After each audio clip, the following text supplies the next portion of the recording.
Okay, calling all kids.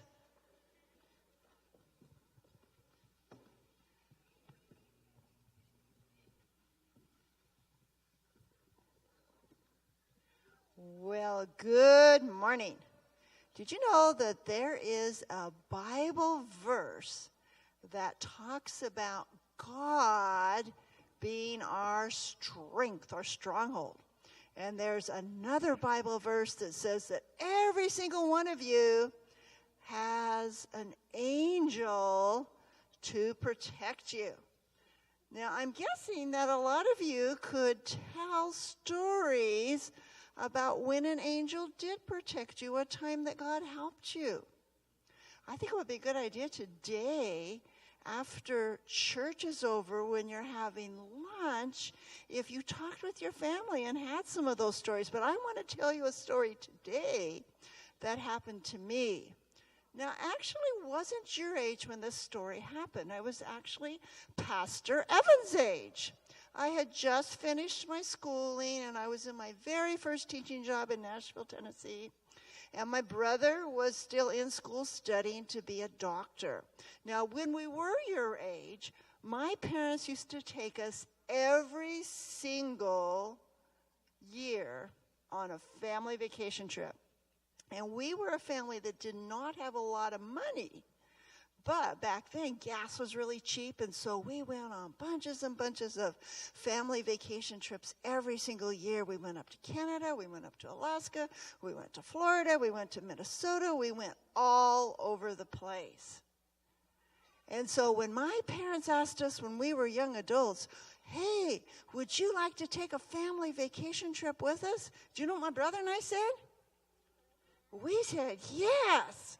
And instead of going a long, long ways like we'd had sometime, and I can tell you that from Tennessee to Alaska is a long, long ways, we decided to go to a place called Grand Teton National Park by the Snake River. And this picture right here shows what it was like. Now, you may have never heard of this national park, but it's right beneath one that I think you have heard of. How many of you have heard of Yellowstone National Park? It was right south of Yellowstone. And so we decided that we were going to spend the whole 2 weeks there. And we went hiking, and we just had an awful lot of fun. But one thing every morning that we were there, we did. And that was that we decided that we were going to take a canoe trip. Do you know what a canoe is? It's kind of like a boat without a motor, and it's shaped kind of like this. That was a canoe trip. And so what we would do is we would get into our truck, and we would go in a canoe. But all of us wouldn't go. Just two of us would go, and the other two people would decide that, oh, well, we are going to fix breakfast. So here's how it worked.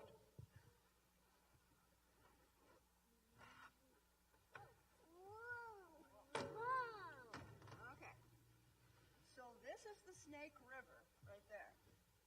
And this is where our campsite was, right by the Snake River. And this was a road. And so we had a pickup truck. And what we would do was two people would take off on the canoes. They would canoe all down this little kind of stream that went in, and then they would stop right here at our campsite. Then the other two people would drive back. They would have breakfast all ready. And it was a lot of fun. Oops, sorry. I'm going to come back to that. Okay, so we would have some pairs. We would have my dad and my mom. And we would have my dad and my brother. And we would have my dad and me. And we have my mom and my brother. And we have my mom and me. And we had 5 different pairs, and the other two people that weren't canoeing, what were we doing? Do you remember? We were fixing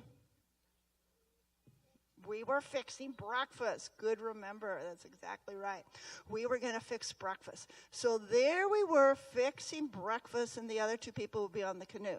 Now, I don't know who was a really good listener, but there was one pair of people that hadn't ever been on the canoe together. Now, listen real closely.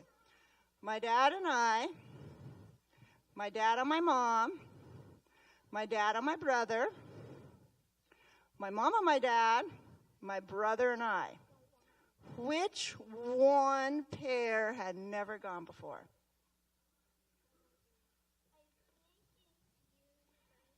No, my brother and I had gone. It was me and my mom. That's right. We had never gone.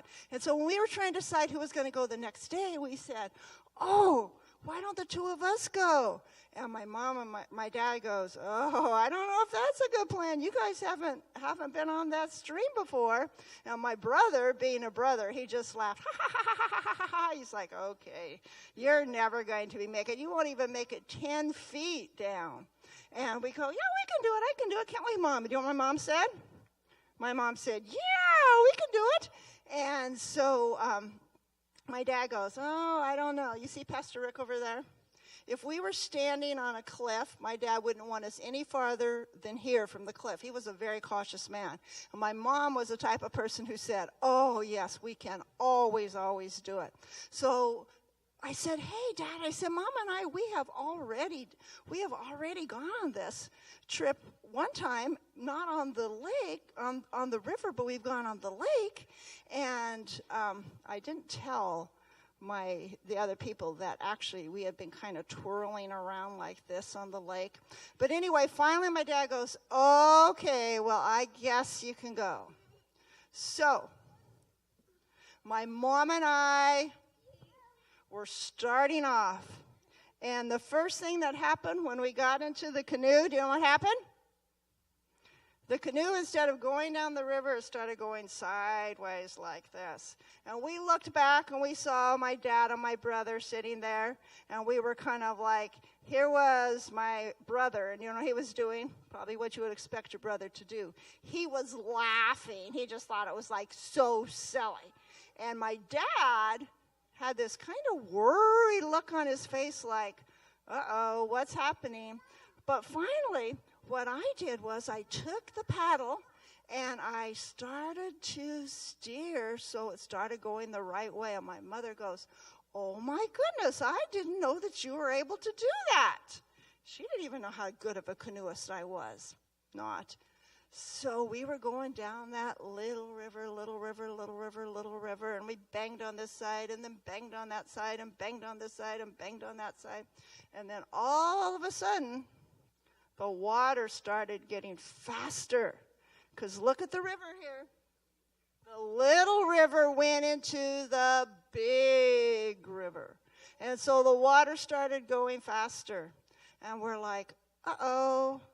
And I thought we were actually going to go past our campsite. And so I'm like, oh, what's going to happen here? My brother's really going to think, sweetie, please don't do that. My brother's really thinks that is going to laugh at that. And there's something on here I haven't told you about. Can you see something on this map that we haven't talked about yet? Log jam, that's right, Zach. There was a log jam, and that log jam was like a magnet.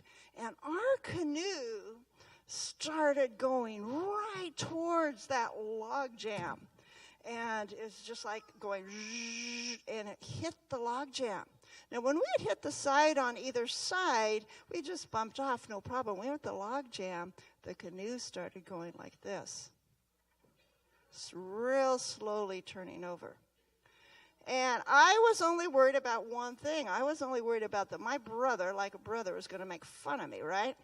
And so I thought, okay, well, we're going to get wet. They're going to make fun of us. We're going to be okay. And so when the canoe tipped over, where do you think we went? Right under the water. Well, how many of you jumped into the water? Yeah, you jump into the water and you come right back up, right? Yeah. Well, so when I went into the water, I didn't jump. I was dumped. I expected to come right back up.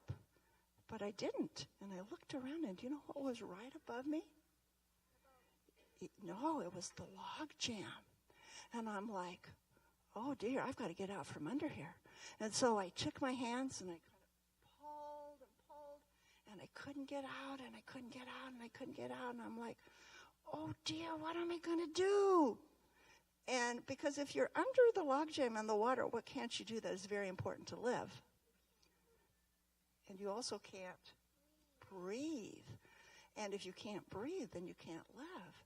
And so I'm just there and I'm like, oh my goodness, what is going to happen? And I tried again, and I still couldn't get it. And I'm going like, I am going to die here.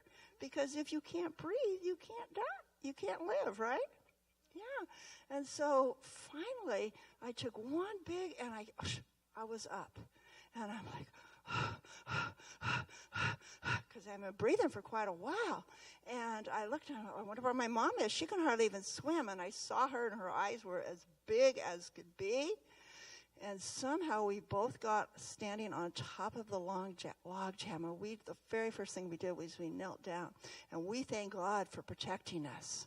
Now, you might think, oh, well, Miss Westermeyer is just really strong. Not. That's how she got under the log jam.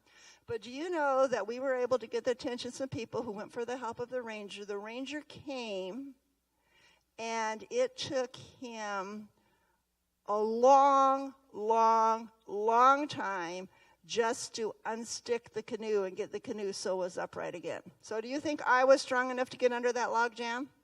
I was not. It was God who had saved my life. And God will protect you too. Go ahead and go back to your parents.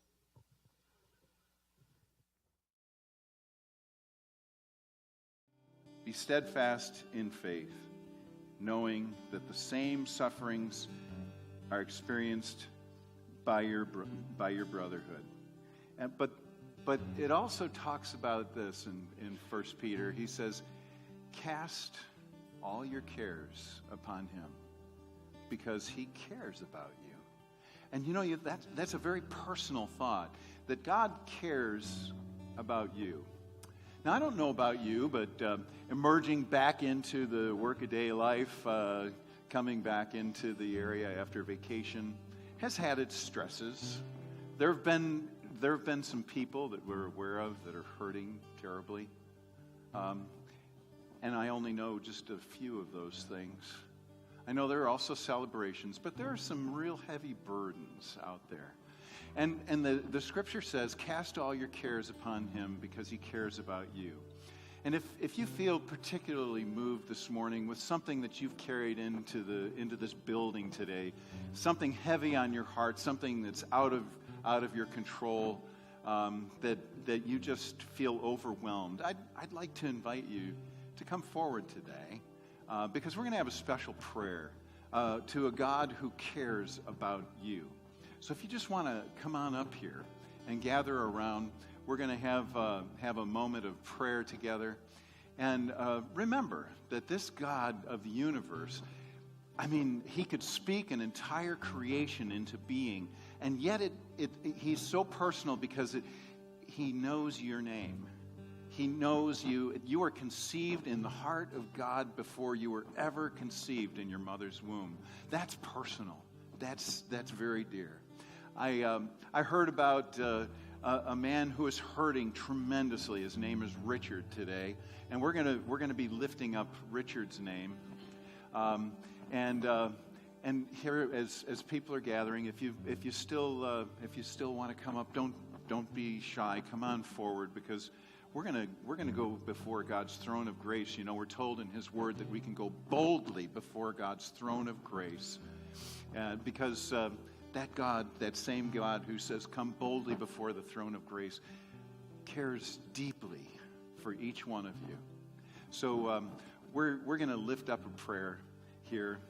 Oh Lord God, as Jesus said, Abba, Father. Lord, we come to you as your children. And Lord, people have come forward here and they've got burdens on their hearts. You know their story. You know the end from the beginning. And Lord, nothing is hidden from you. Nothing is secret from you. Even the darkness is as light to you. Lord, we come before you as your people. We come boldly before your throne of grace because you care about us. We bring our cares to you. We lift up Richard, Lord. We lift him up before you in this body of seekers after your face. And Lord, for all of those other Richards, Lord, we just give this moment of silence for each of us to be able to lift up that name or those names of people that are special to us that are hurting right now.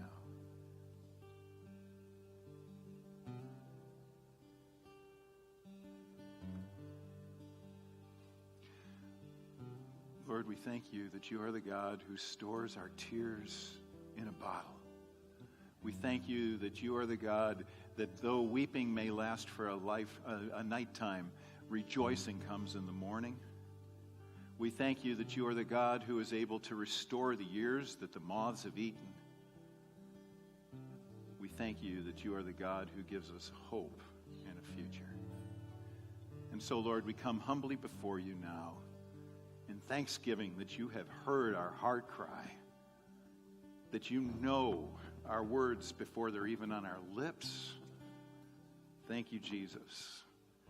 We lift this prayer up in your powerful name, thanking you for your forgiveness, for your cleansing power, for your will to bless us and guide us in the days to come. Amen.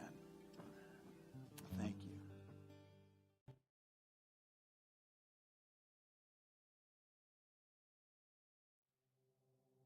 I served an unapproachable God. While I served the high priest that served an unapproachable God. But everything changed in that one night. Everything changed in one night. I was drugged to the garden, and then my ear... I'm getting ahead of myself. Let me back up. I was there in the garden with Judas. Judas knew exactly where Jesus was going to be, and we were all there waiting for him. It was crazy that night. His disciples were with him, but I saw Jesus. I was very close to Jesus, and you could tell he was visibly upset. And Judas kisses Jesus on the cheek, and I was standing so close that I heard Jesus call Judas friend. And that's the last thing I heard, because in moments later I heard nothing. I saw the flash of a blade come toward my face, and I felt blood streaming down, and then it got quiet. And then I got dizzy, and then Jesus, he touched me. Like I said, I heard all the stories about Jesus, and I've heard all the stories about how Jesus healed people with his hands. There was this one time he healed a person with dirt and spit. And so many people, he just healed them with his hands, but it wasn't his hands for me. It was the way he looked at me. It was his eyes. That's what broke me. His eyes were filled with compassion and grief and joy. And when he pulled his hand away, my ear,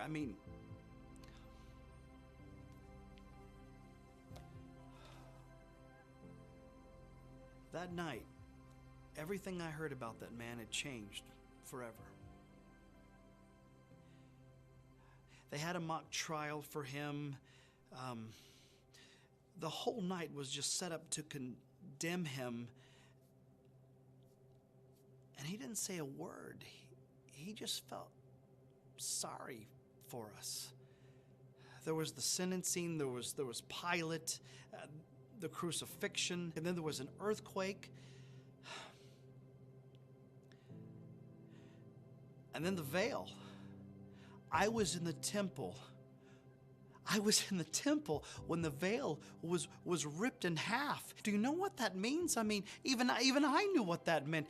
God had invited us all in. The unapproachable God was now approachable. God was on the move.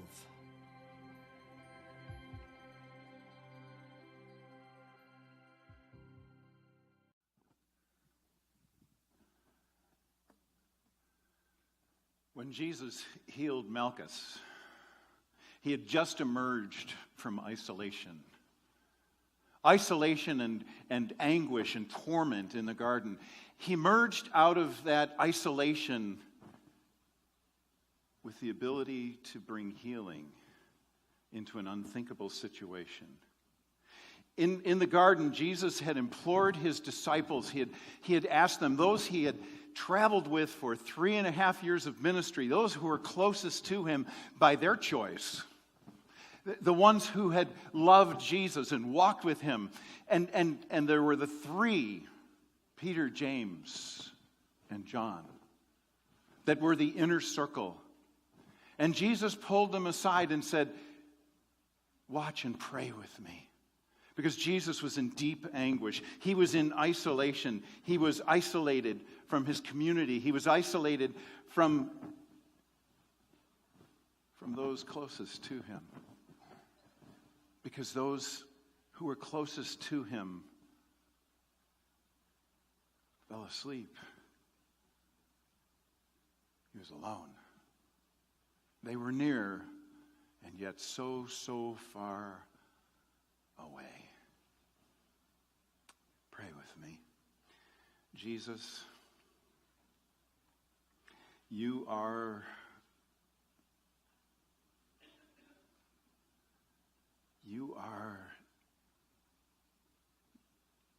God who came into the world to show that God is approachable. You made yourself fully man and fully God, but clothed your divinity in your humanity and fully associated with your people.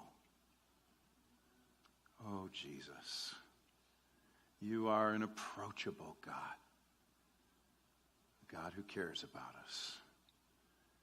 I pray that through the power of your Holy Spirit, you would move in our hearts and minds to capture some sense of the power and the love and the compassion that is in you to reach out to those who are struggling in isolation.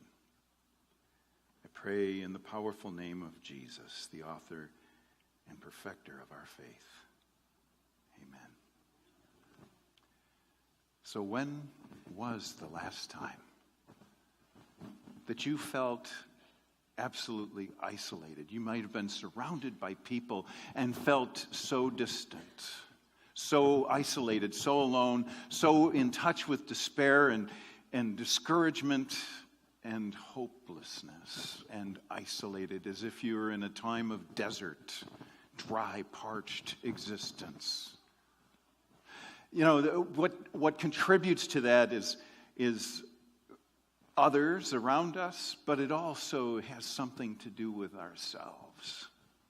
It may be unexpected experiences, a setback in your finances, or a setback in your health, or bad news, or just a long spell of tragedies and struggles that bring us into that isolation time. There are many reasons for it.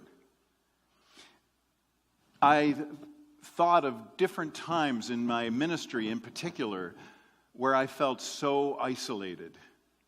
Those of you who are in leadership positions will know that very often you feel very alone. It is not typical to be included in the day-to-day activities of people's lives. There have been times where early in ministry where I felt like Cheryl and I were in a glass museum case, you know, and that people could observe us and look at us, and then for certain special occasions, they'd open up the door and invite us to be part of it, but then it was time to go back in, and they would shut the door. Isolation. I think of times where there was a definite spiritual struggle going on, you know, that we wrestle not against flesh and blood. There are battles going on in the unseen world that affect us in this place. And and there was such oppression. And even, within the last 2 or 3 years, people that I thought would absolutely stand in the gap during a struggle melted away for various reasons. And there you are, standing, feeling very much isolated and alone. In the Garden of Gethsemane, this was the time that exposed Jesus' struggle in his humanity more than any other time in his ministry. I talk about our isolation, my personal isolation at different times, different seasons in my life. But anything that I have experienced or you have experienced is nothing compared to what happened for Jesus in the Garden of Gethsemane. It is the demonstration of the struggle of his humanity to depend only on the Father and not his own divinity, that he could have called and ended the thing at any time. If there was any other way, he could have pursued it, but there was only one way. And he clung to that because of you and me, because there was no other way for him to save us from this broken world. In Mark chapter 14, verse 32, we read, "They went to the olive grove called Gethsemane, and Jesus said, 'Sit here while I go and pray.' And he took Peter, James, and John with him, and he became deeply troubled and distressed." Now, there are scholarly people who have looked into this particular part of the passage, and deeply troubled and distressed is not completely accurate in terms of the depth of what Jesus was experiencing. He was in agony. He was in deep agony and sorrow. Gethsemane means olive press. The olive press. Jesus was under great pressure. Great pressure, and we'll talk more about that in a moment. But his inner circle, Peter, James, and John, came with him, and yet they were not with him. He was alone. What he was doing, he could only do for himself, but in his humanity, he longed for that community. He longed for the comfort of those who would travel along with him. But I dare say each one of you has gone through times where you longed for someone to share the burden and the journey that you're going through, but you were alone. Jesus was alone. Jesus was in agony.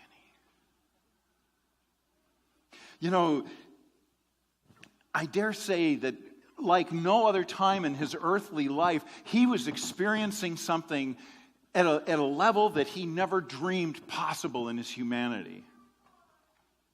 Because there were spiritual dimensions to this as well as physical dimensions.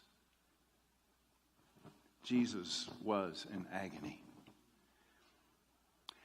In verse 34, he says, "My soul is crushed with grief to the point of death. Stay here and keep watch with me." And you think about that. What would you do if you heard Jesus speak words of personal anguish that you had never heard from him before? I mean, you can read the whole of the Gospels and you will never see, Jesus wept in John chapter 14. Jesus wept. There was compassion. There was sorrow there. But here, what does he share? He says, "My soul is crushed with grief." And Isaiah tells us that he was a man of sorrows and acquainted with grief. Crushed with grief. How would you respond? This was something that they had never heard. I mean, Jesus always had things under control. I mean, even when the crowd was going to throw him over a cliff or stone him, he walked through. He was always in charge, always in control. And here he is for the first time. They're hearing something so foreign, so distant from anything that they had ever experienced with Jesus. This is his humanity, calling out to humanity, the humanity that he had created, asking for comfort. They fell asleep. It's interesting that this all happened in Gethsemane, because Gethsemane means the olive press. And you know how you get virgin olive oil? You throw the olives in, and that rock goes over the olives. But the purest oil comes from the crushing of the pits, because contained within the pits of the olive is the purest of the oil.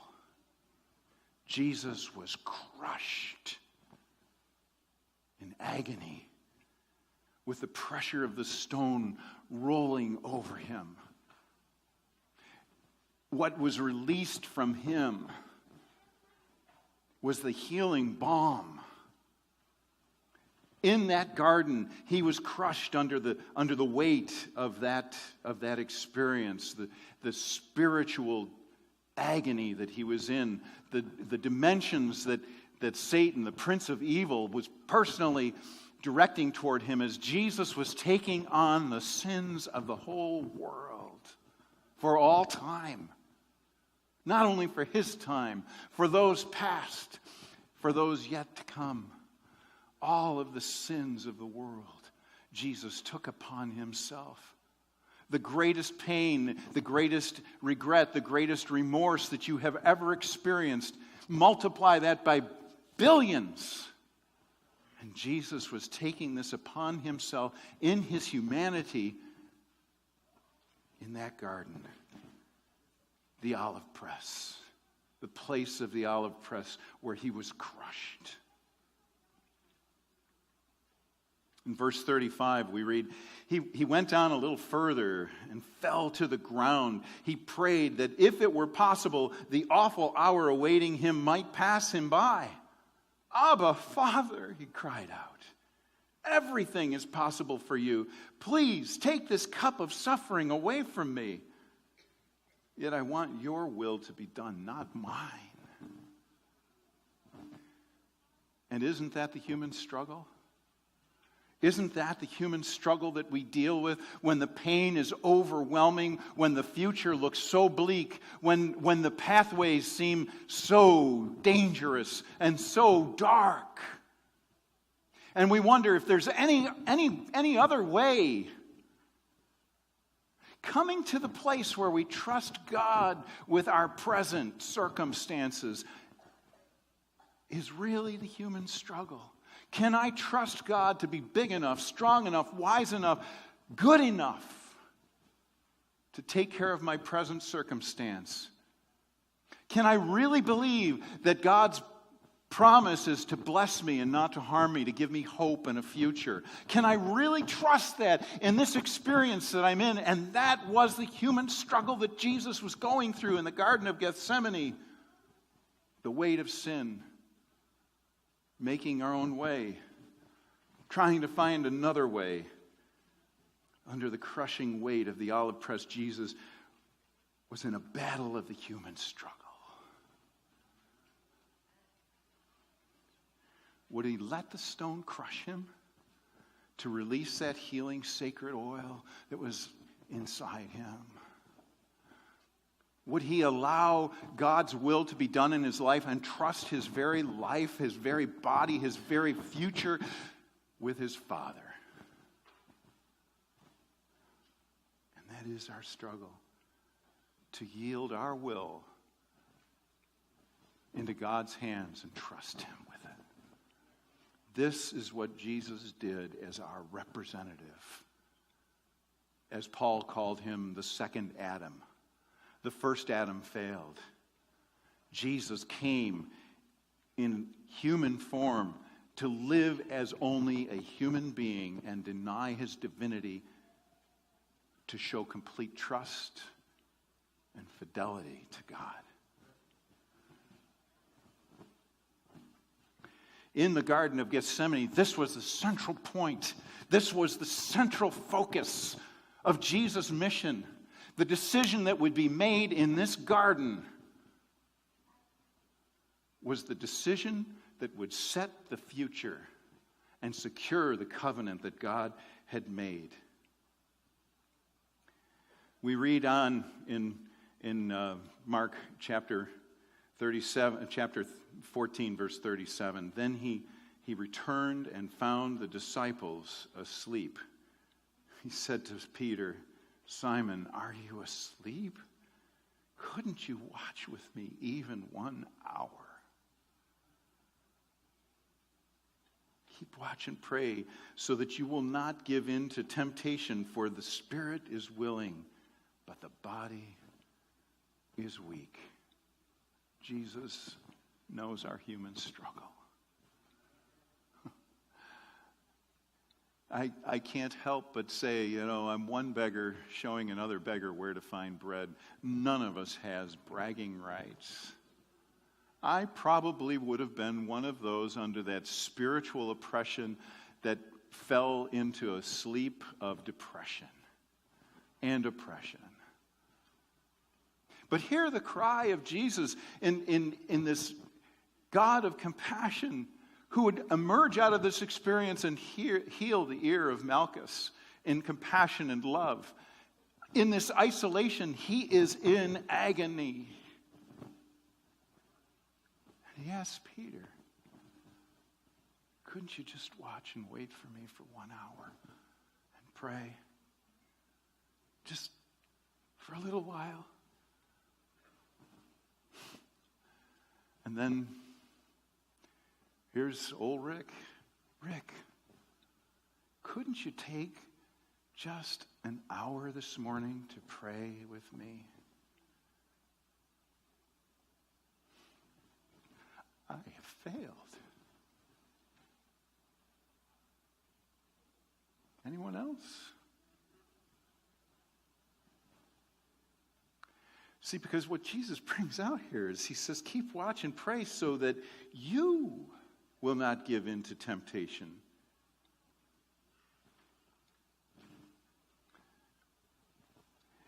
We've talked already about, I am the vine, you are the branches. Apart from me, you can do nothing, right? All through the Bible, it talks about connecting, staying connected. Because we're not strong enough to deal with the cancer of this world, which is sin, that destroys lives. And there's Jesus, isolated and alone, longing for the kindness of a human heart to go alongside him as he goes through what only he could go through. Luke shares something vital. There was no human help. He didn't receive human help, and I'll guarantee you, I know that I'm talking to a room full of people where some of you were looking for help from the most likely sources, those that had pledged their lives to you, those who had journeyed alongside of you, and suddenly, when you were in this situation, somehow mysteriously, there was no help.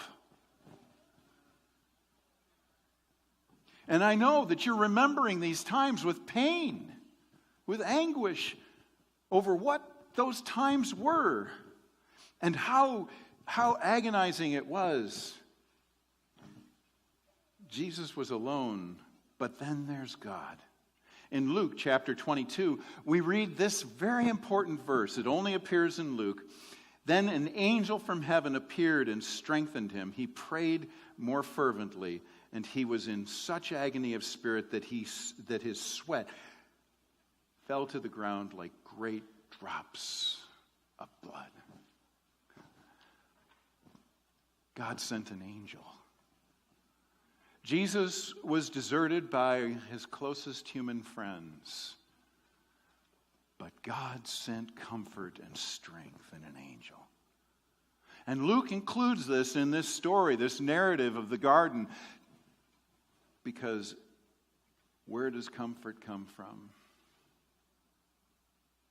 In 2 Corinthians chapter 1, Paul brings out this very important point. He says, the God of compassion who comforts us in all our troubles.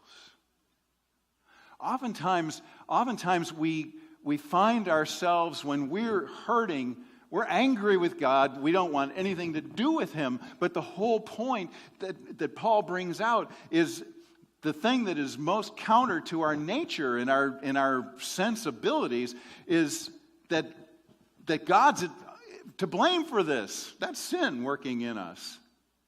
But what Paul has discovered is the God of compassion. In verse 3 of chapter 1 of 2 Corinthians, he says, the God of compassion who comforts us in all our troubles, so that we in turn may comfort one another.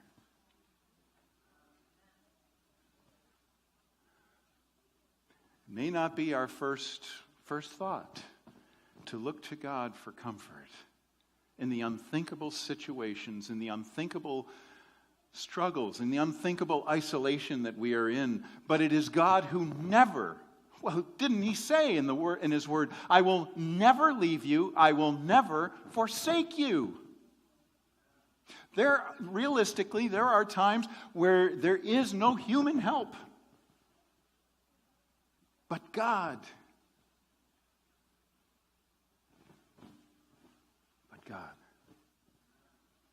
And Jesus, under great anguish, under the press of the olive press, is being crushed. And his blood is already being poured out before the cross. The sacrifice is already happening. It's already happening.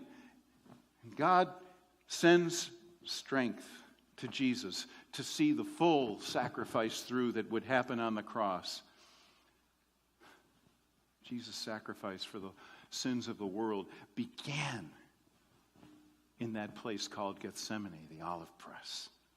Under the pressure, his blood was already being poured out for you, for me. His cleansing blood, his sacrifice was begun there that would ratify the covenant that God had made with his people from the very beginning.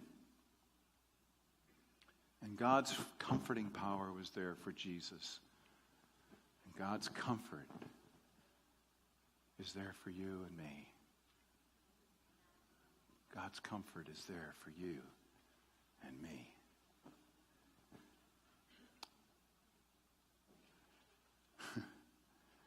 Verse 39, it says, then Jesus left them again and prayed the same prayer as before. When he returned to them again, he found them sleeping, for they could not keep their eyes open, and they didn't know what to say. And when he returned to them the third time, he said, go ahead and sleep. Have your rest. But no, the time has come. The Son of Man is betrayed into the hands of sinners. Up, let's be going. Look, my betrayer's here. I wonder, what would have happened had Peter, James, and John fought off that sleep that the evil one was putting upon them and prayed to the Father and stayed alongside Jesus, as Jesus did what only he could do and yet had that community? I wonder. But that is only speculation.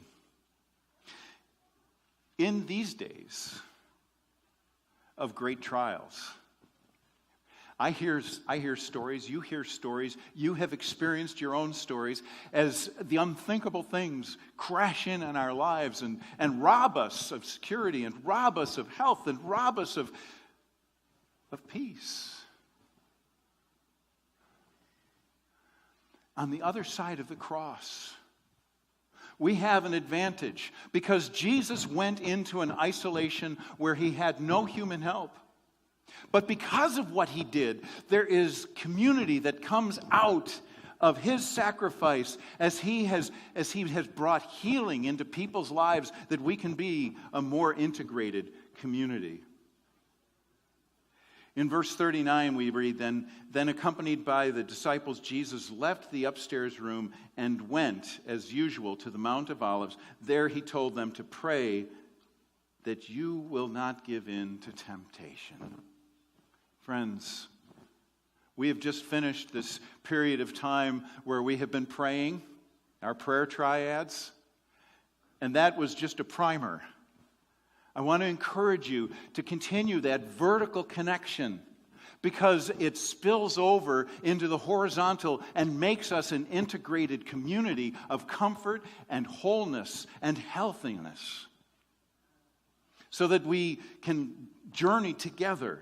Even though there are times where we are isolated, we can't help but be isolated. This is meant to be a community of comfort and healing. But it starts with that prayer connection, with the study connection, with reading God's Word. Let it fill into our hearts and minds by praying to God, by putting into practice those things that we have learned to deepen our trust and deepen our relationship with God, because it makes a difference. Otherwise, we may as well just go home. Eat, drink, and be merry, for tomorrow you die. You know, that's an old saying. We're here to encourage each other, to build in community. And each one of us has an individual responsibility to establish that vertical connection, to be intentional about it, because there's any number of things that crowd it out of our lives. We have to be intentional. Make the most important thing the most important thing and keep it there. Look what Paul shares with us in 3 quick verses here as we're beginning to wrap up. Romans chapter 12, verse 5. So it is with Christ's body, we are many parts of one body, and we all belong to each other. That is intimacy. That is community. That is God-created community that draws close together. Galatians chapter 3, verse 28. There is no longer Jew or Gentile, slave or free, male or female, for you are all one in Christ. The sense of being together. If one hurts, it hurts the whole community. And the whole community can draw close to that one. Just hit your thumb with a hammer. All of a sudden, the only thing you're aware of in your body is the thumb. Talking about that kind of intimacy. Galatians 6:2. Share each other's burdens, and in this way obey the law of Christ. It is an important principle that after the resurrection, the Holy Spirit, the supernatural power of Christ, has given us the ability to build community, to nurture community, to be a part of community that makes us more and more complete and healthy, and a place for others who are broken to come and be healed. The work here is primary, and then it goes out into the world. And we go out into the world and bring the work in here. It's a breathing out and a breathing in. It's an organic growth process. So which way will you choose? Jesus prepared the way in the olive press. Jesus said that you are infinitely important to him. What he went through, what he did in the Garden of Gethsemane, was make an irrevocable choice to go to what was unthinkable, to be abused beyond imagination, to be beaten beyond imagination, to be nailed to a cross, because he said, you are worth it. You are It was in the Garden of Gethsemane, the olive press, where he gave himself over completely to the power of this world to be crushed, so that that sweet oil of healing balm could be released to all of humanity, and the sacrifice ratified that closed that covenant and gave an offer to a whole world of people from a God who said, "You matter. Cast all your cares upon me, for I care about you."